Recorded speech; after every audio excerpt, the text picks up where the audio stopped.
Hey everybody, it's Dr. Jones Lewis from 2021. The rest of this slideshow, more or less, is Dr. Jones Lewis from 2020. It was an innocent time. Oh, past Dr. Jones Lewis, if only I could tell you the things that 2021 Dr. Jones Lewis knows today. At any rate, sit back, relax, and learn about women and the Roman family.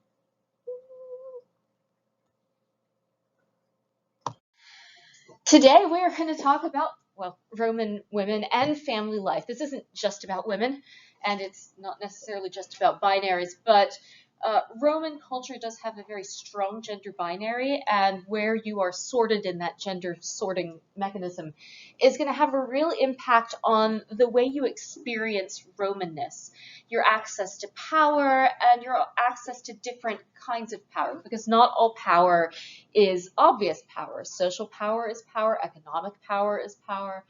So we'll be exploring all of that, and I will be showing you how to spin, which is important. But first, we've got to talk about family legal structure, and this centers around the persona of the pater familias. We've talked about him before. So this is the Roman male head of household.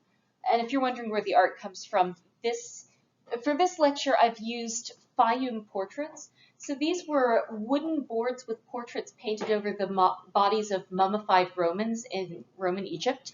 And because Egypt is dry, these were preserved really well. So most of the art we've been looking at so far has been idealized representations of people. These are pictures of actual Romans with actual Roman faces, at least a version that the artist came up with. Yes? He is really brown. Many Romans are. Yeah, so by the 1st century BCE, most of the population of the city of Rome, genetically speaking, had markers that are more common to North Africa, Egypt, and the Near East, Middle East. So when you imagine Romans, many of them should be brown, and a lot of them should look like they're from Africa, including people that we would now see and identify as black. The idea that people are black or white, or that this color-coded system, is pretty new. It dates to about the late 1700s is where that gets off the ground. Romans also have racism. It's just the rules of Roman racism are different. What this means in practice is that if you are a Roman who has descended from a Roman citizen with full citizen rights, it doesn't matter what you look like, you're still a Roman. So this means that not only are black Romans super common, but all across the empire, partly because the Roman army would deliberately take people from one side of the empire and station them on the other. So most of the garrisons in Roman Britain were held by either people from the Near East, Syria, but also Egypt and North Africa. So this dude is pretty normal for ancient Roman dudes and portraits of actual ancient Roman dudes. And you can tell that he's, if not a pater familias, he's high-ranking, because he's wearing a white tunic with these broad purple-colored stripes. That's something you wear if you have senatorial rank. So he's at least holding high local office, and he could also be a Roman senator or part of a Roman senator's family. This one doesn't show the fold of his toga, but there are other portraits from Fayum that show people who look just like this guy, wearing their togas off being Romans.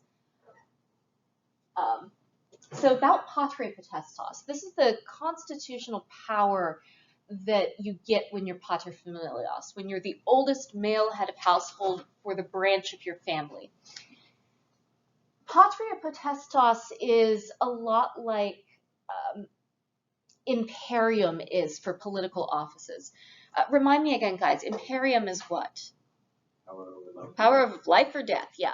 So just like the consul needs the power of life and death to maintain order in the state, likewise within the family, the pater familias was felt to need the power of life and death to control his household. So one of the constitutional powers that you get if you're a Roman male head of household is that you can kill your children with cause. Details to follow.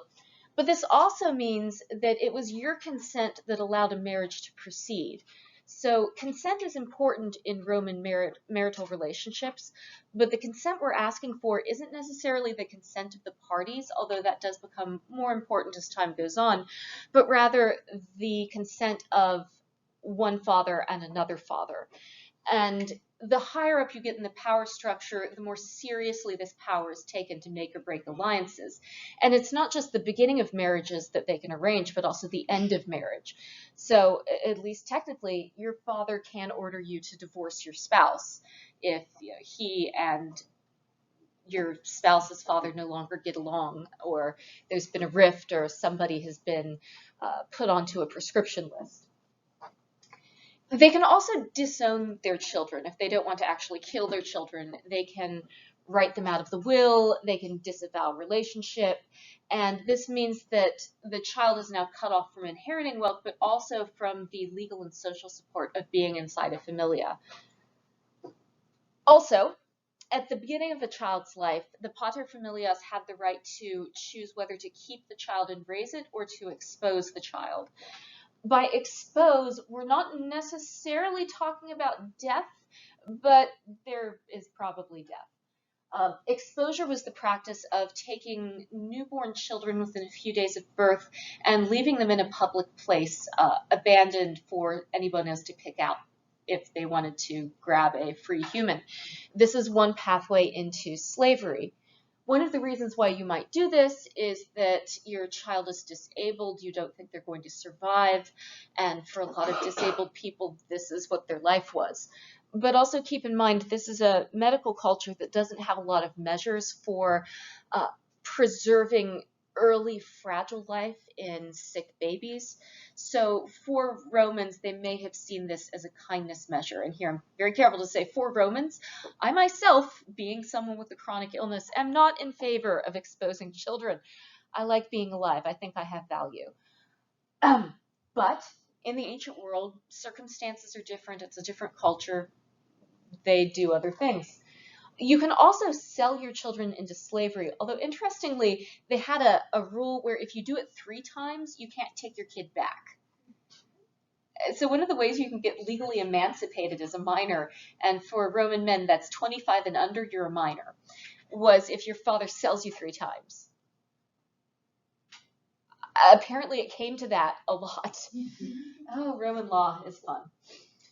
As I mentioned, you can decide to kill your children after the newborn period, but it's considered tacky to do it if they haven't done something really bad. Yes? When was the title of paterfamilias transferred? Was it when your dad died, or? When the male head of household died and the next person up moved up. Okay. Yeah, so with the death. Now, you would think that this would leave a lot of families with 40-year-old not a paterfamilias yet in them. Mortality tended to keep that from happening often. But technically, if your paterfamilias is still alive and you're a 40-year-old male citizen, your father still has some rights over you. But this did cause a lot of tension, and this informs a lot of the father-son tension that we saw in the pseudolus. This isn't really a healthy way to build family dynamics. This is what they got. For elite Roman families, this all happens, as I said before, within the nuclear family. So this is your family branch. And this is meant to create the smallest unit of the state. So it's not that this is a power structure that is totally divorced from the Roman state. Rather, this is the smallest unit of Roman state family functioning in a microcosm. Similarly, the paterfamilias is in charge of religious observances, for maintaining the altar, for coordinating family money and funds, for pushing kids into professions. But this sounds kind of grim and violent, and it's important to push back at that a little bit with the way that Romans conceived of this ideal.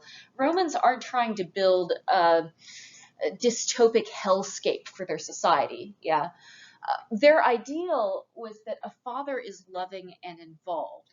Part of why he needs this power to control his family, it was thought, and again, I'm not endorsing this abusive dynamic, but this is what they're going for. They thought that in order to be truly involved and to have the tools that he needed to properly safeguard and educate and ensure that his children would grow up to be a credit to the state, a father needs to have broad power. The social expectations, though, were not that every Roman father should kill his kid every Thursday. It was considered a really extreme measure, and if you had to go that far, something had gone really wrong with your parenting.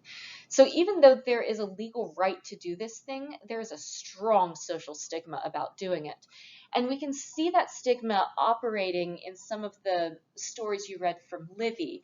I don't know if I gave you these pages exactly, but when Lucius Junius Brutus, wait a minute, is it Marcus or Lucius? Is the older one? Oh, no. The Roman names got me again, damn it, and I'm being recorded, shit. Okay. Brutus, the guy who kicked out the king, I think that's Marcus. Tarquinius Superbus and his aptly named son Sextus the rapist. So this is that incident.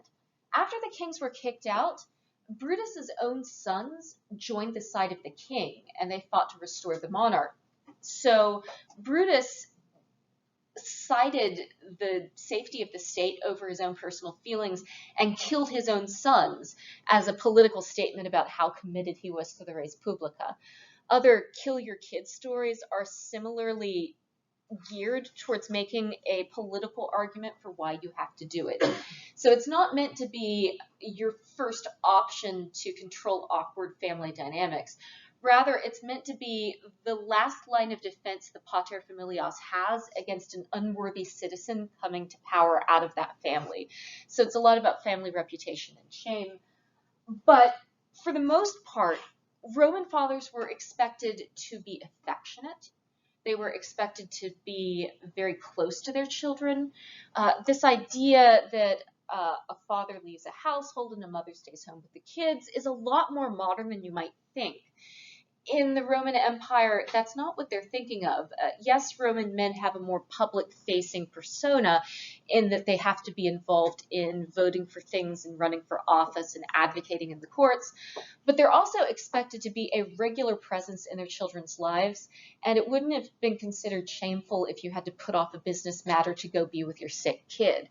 It was socially acceptable for fathers to cry because they were worried about their kids. It was socially acceptable for fathers to be really concerned about their kids' education. So a lot of things that American culture codes as female, Roman culture doesn't necessarily code as exclusively male, but it's a large part of the ideal father dynamic.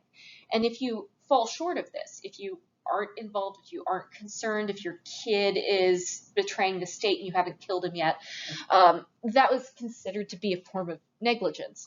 Now again, I'm not endorsing this. Don't treat your kids like this. Don't call Child Protective Services. I'm not going to kill my son. I'd spent way too much time on him for that. Yeah, sunk cost, guys, sunk cost. Also, he's super cute. Rather, this is meant to foster a healthy dynamic. That said, it doesn't seem to have worked very well. There are as many dysfunctional Roman families as there are modern families because human beings are complicated and sometimes they suck. And this is one way your Roman life, oh, sorry, pause. Okay, now it'll record again.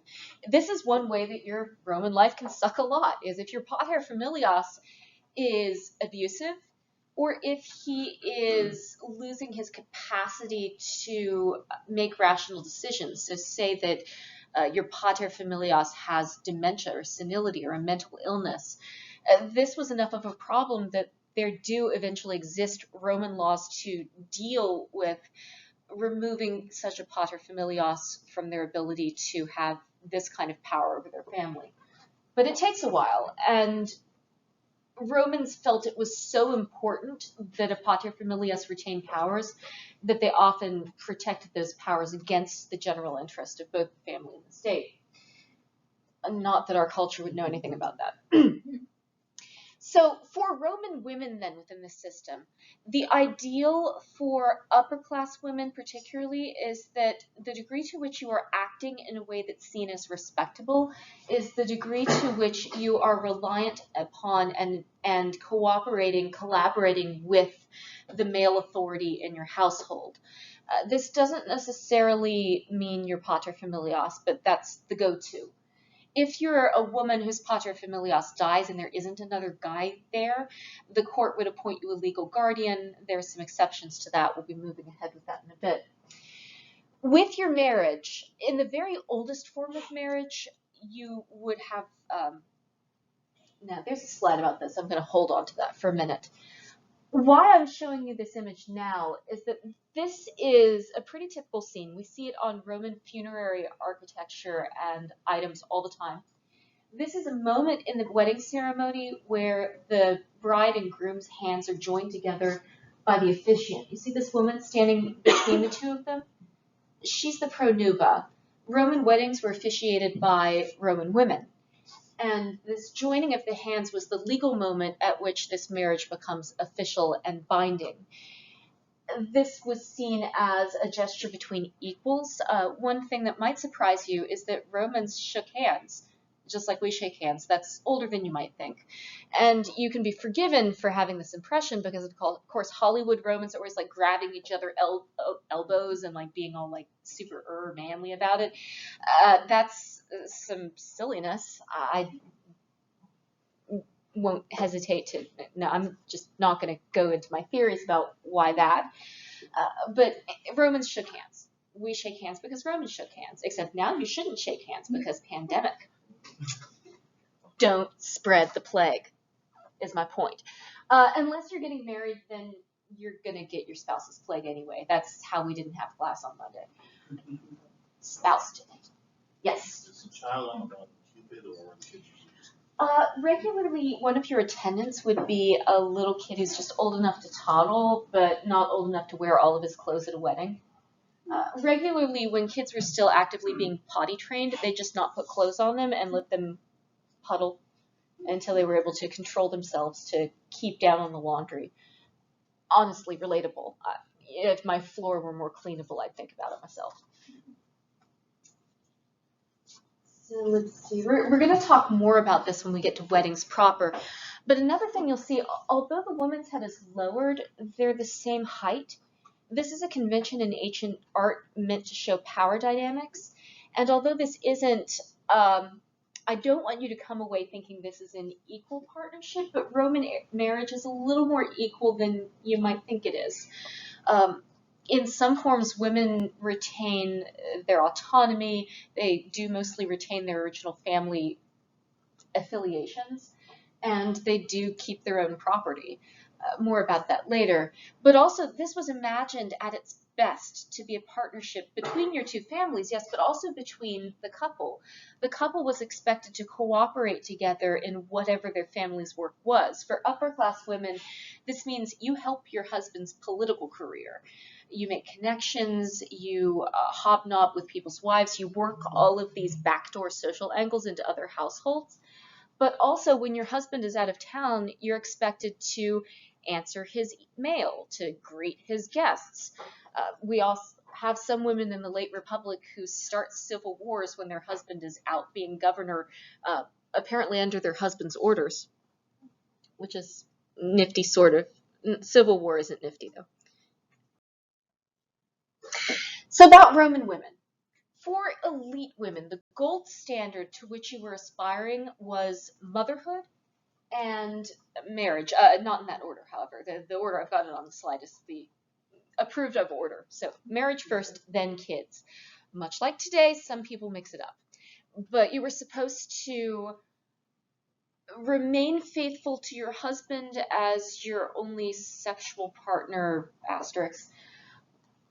The very, very gold standard that overachieving elite Roman women went for was that of the, what is the word? Una vira. So this is if you only have one husband in your entire life, and that's your only partner, is that one husband.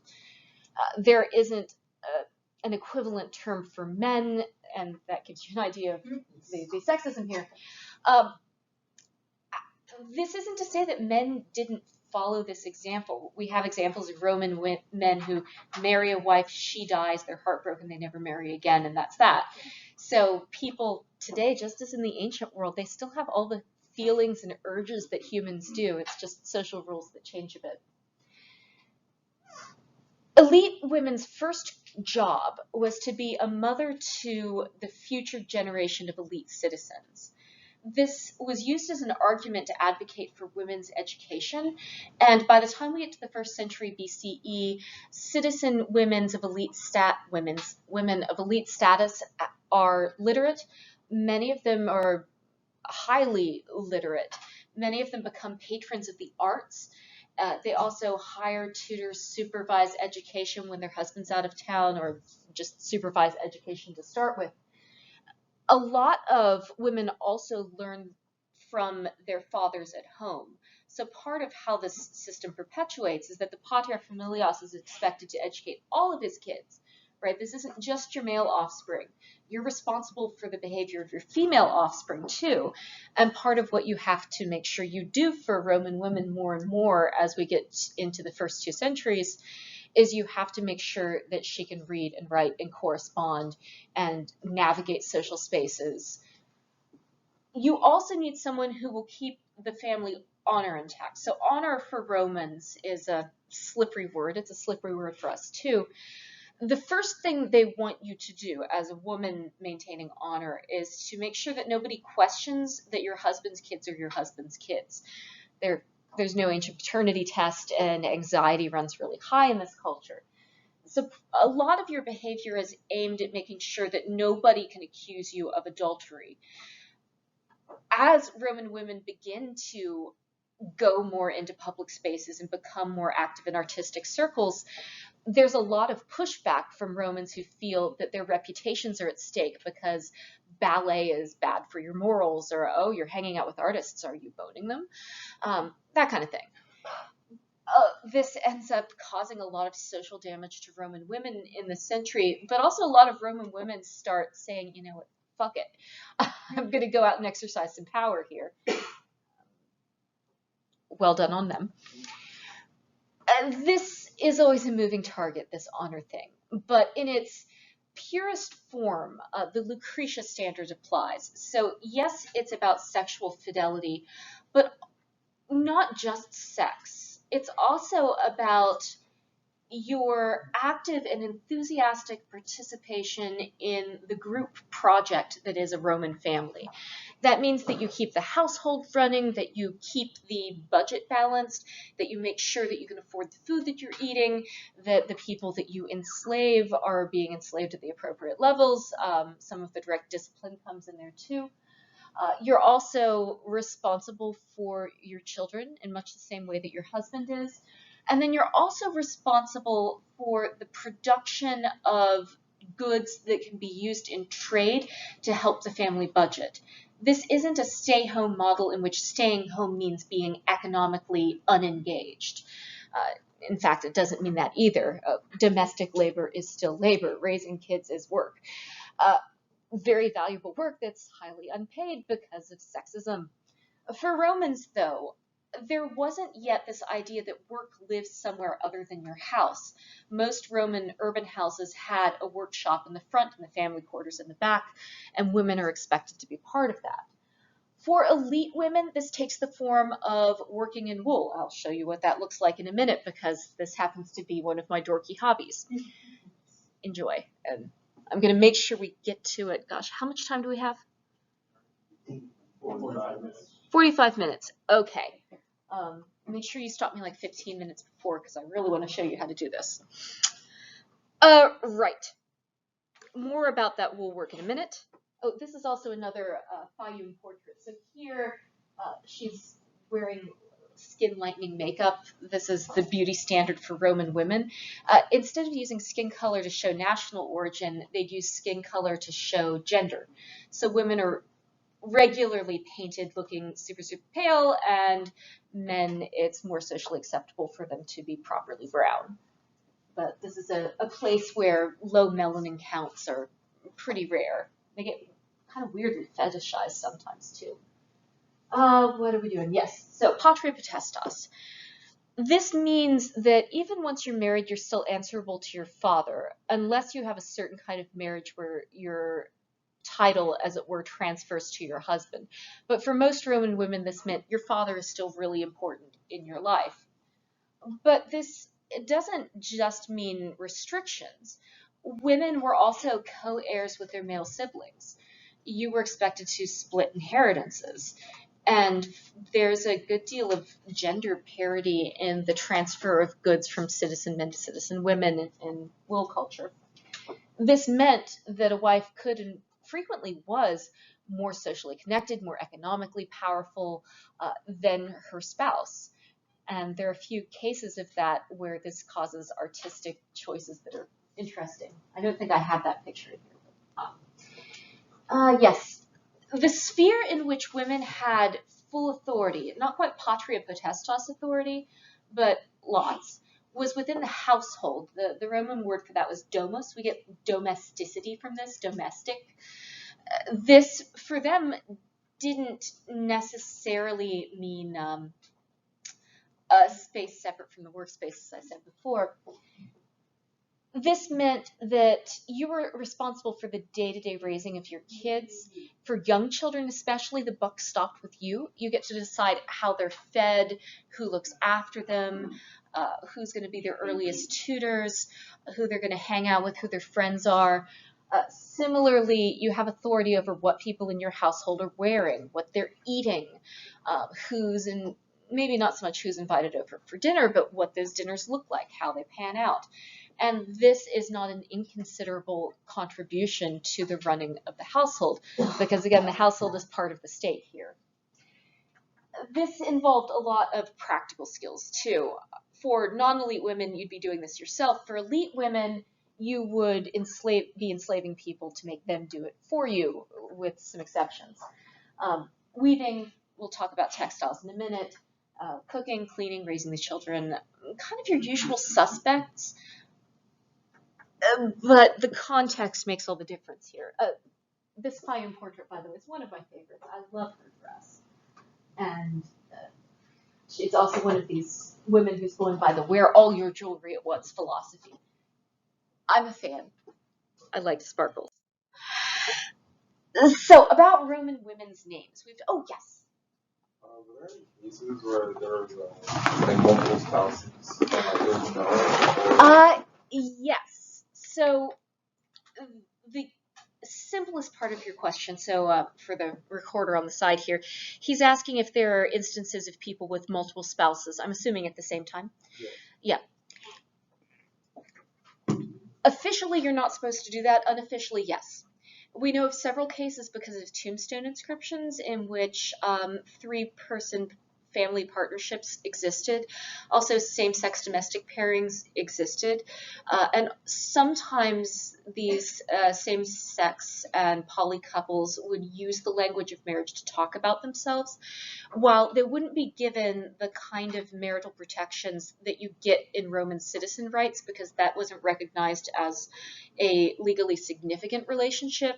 What this seems to have meant in practice, because marriage was made by everybody consenting to it, so this is already a culture that's used to marriage that is very loosely controlled by the state.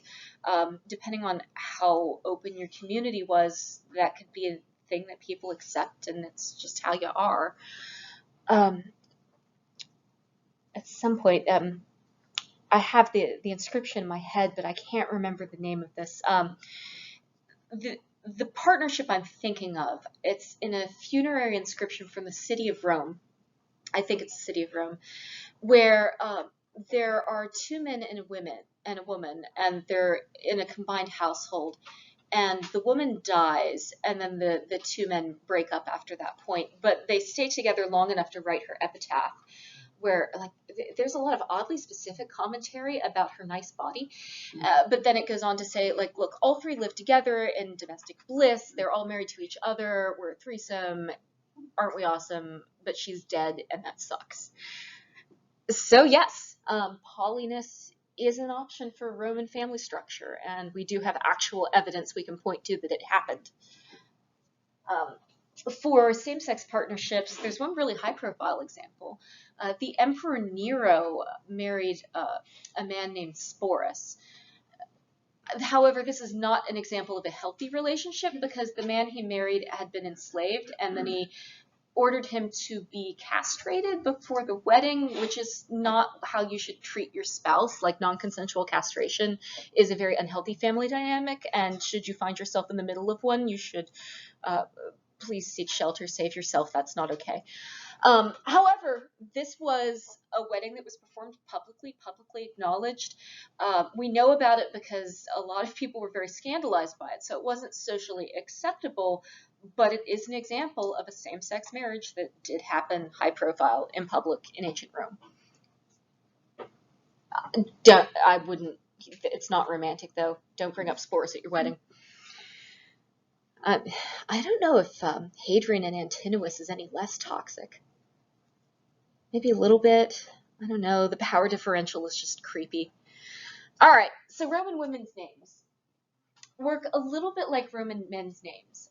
However, instead of having the three-name structure, you take your family's nomen, so that middle name of the three names. So for Gaius Julius Caesar, the Julius part, and then you would use the feminine form of it. So Julius Caesar's sister was named Julia.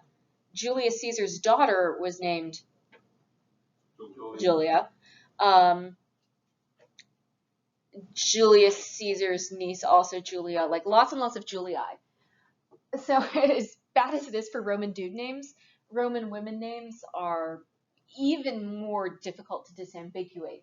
So they start sometimes using the family that the woman married into to define and differentiate, but as women have multiple divorces, this gets harder. So sometimes they'll say daughter of so-and-so, so they use, because your father doesn't change, so they just go with the father.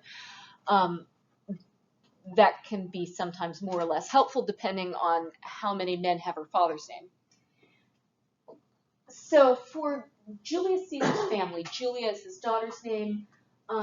Gaius Octavius, who ends up being Caesar's heir, his name changes later. We'll get into that complicatedness later because that's going to a place. But Octavius's sisters were named Octavia and Octavia.